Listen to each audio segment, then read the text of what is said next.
All right, everybody. Good morning. Happy Wednesday. Hope you guys are doing well. And if you've been on this channel long enough, you know what we do on Wednesday. So, going to be taking a look at the most recent week of college football action.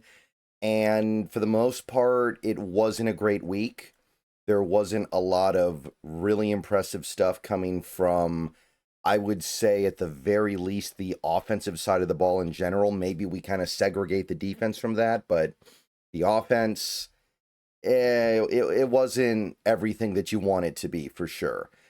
Still found some standout performers, some guys that I think are worth calling out, but I had to dig a little bit deeper than usual, and I don't know. We're gonna start having more bye weeks, right? You're gonna see some teams not play, which is gonna affect things negatively. You're going to see some off performances as we get deeper into the season, just kind of by random variance.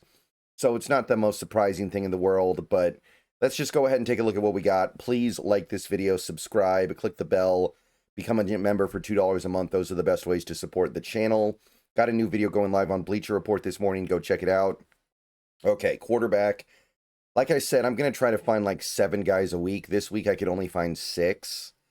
There were a lot of lackluster performances at the top this week. Arch Manning didn't play well. Lenoris Sellers didn't really do all that much, and I believe he got hurt. Nussmeier was okay. It wasn't much.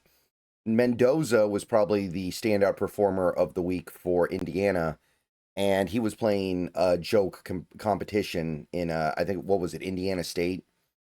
But he was almost perfect. 5 touchdowns, ran for a touchdown, 19 of 20, 270 yards, almost 300 yards total, 93.4 QBR. I really do like Mendoza. And while we have a lot more data we need to collect here, if the Seahawks were in a position to draft a first-round quarterback next year, which I don't think they will be, but if they are, Mendoza is definitely somebody I'm circling as a reasonable yet exciting target. Carson Beck, we've spent more than enough time talking about Carson Beck over the last couple years, but he is resurging in Miami legitimately. Had another really good game for the Hurricanes, 23 of 28, 340 yards, ran for another 30 yards, 4 touchdowns total. Did have 2 picks, but he looks better than he did by a long shot last year, and he's going to fight his way back into the draft conversation if this keeps up. 91.4 quarterback rating. Late round guy here, so don't get too excited, but Luke Altmaier of Illinois had a pretty good game. Threw for 2 touchdowns, ran for another, had about 200 yards total. Not crazy good, but for a guy you might get in the 7th, I do kind of like him. John Mateer of OU. I know the numbers don't pop off the page, but I think that Mateer is showing some legitimate pro ability, even in games where he's not putting up the greatest numbers. Remember, we're 280 yards, and then he's running for another 63. He's giving you almost 350 yards total. That is something that I'm definitely taking note of, even if he only had the 2 total touchdowns and the 1 pick. 72.4 QBR. I really like him. He kind of makes me think of a Josh Allen type in terms of his ability to use dual threat stuff. Darian Mensah is someone that is really moving up my charts lately. The Duke quarterback. He had another really good game, although Duke lost again. 313 yards, 3 touchdowns, 1 pick, threw the ball 51 times, so they're asking him to do a lot, and he's performing 71 QBR, and I'm kind of into him. Before I go any further into this, I want to tell you a little bit about my friends over at Sleeper. Have you heard about the Sleeper app? It is the best way to experience and connect over sports together with other users. It's a one-stop shop for all your sports needs. Go download the app now. You can celebrate and chat on games in real time with others. You can get the fastest scores, news, and alerts, all that right at your fingertips. And of course, you can play in fantasy leagues and win real money on picks contests. So you can enjoy sports the way they were meant to be, together. Download the #1 sports app today. And when you go, use promo code SBN, that is SBN, and you'll get up to $100 match on your first deposit. Terms and conditions apply. See Sleeper's terms of use for details. Currently operational in over 25 states. So check out Sleeper today. Don't forget promo code SBN. All right, welcome back. One more quarterback for this week was Josh Hoover of the Horned Frogs, TCU. Another guy who's not really big on the radar yet, 21 and 27, 337 yards, 4 touchdowns. I don't think he's going to be like some kind of a blue chipper, but there's something intriguing going on there. 97.4 QBR, pretty much close to perfect according to QBR. So pay attention. And now we move on to running backs. And again, this week, not great. I wasn't impressed by a lot of what I saw from the top guys or even the mid-level guys. There were only a handful of performances that really stood out to me. This is what happens when Jonah Coleman doesn't get to play.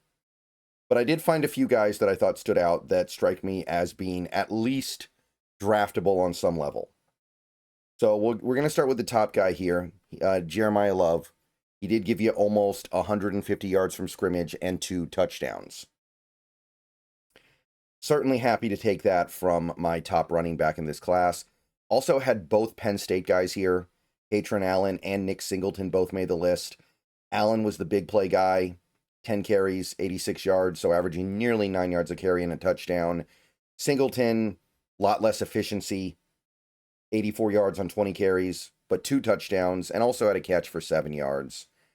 Justice Haynes, I think he's made this list every week so far. Remember, he doesn't have a quarterback this year. Michigan's quarterback is once again just not really able to get it done. 14 carries for 104 yards and a touchdown, 1 catch for 16 yards. That's really good for a running back that is not getting supported very well by his passing attack. And he might put up really good numbers all year because what else is Michigan going to do? And if he manages to overcome the lack of passing attack with the Wolverines, then he should probably be like a day 2 pick. I think right now he's considered a day 3 guy, but I think he should be moving on up. And the final guy, this is the Baylor guy. I almost put the quarterback for Baylor here, by the way. What's his name? Sawyer Robertson. But honestly, for a Baylor offense, his performance this week wasn't that great, but Washington's was. 21 carries, 135 yards, 2 touchdowns, and 1 catch for 11 yards.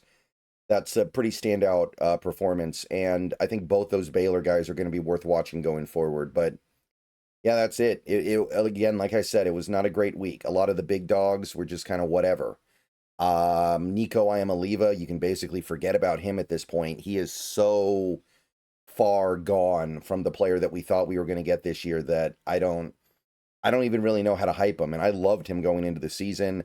Like I said, Arch Manning's got big problems. You've got Nussmeier. I think Nussmeier's still good, but it wasn't a great week for him. So it's just going to be one of those weeks where there's nothing that stands out in an over-the-top way. We'll take a look at some wide receivers and offensive linemen in our next video in a couple of hours. Keep an eye out for that. See you guys later. Go Hawks. Everybody have a good day. Let me know what you think about these guys down below. I know it's not the best week, but we make do with what we have. And there's still a lot here that I like. It's just not a great week.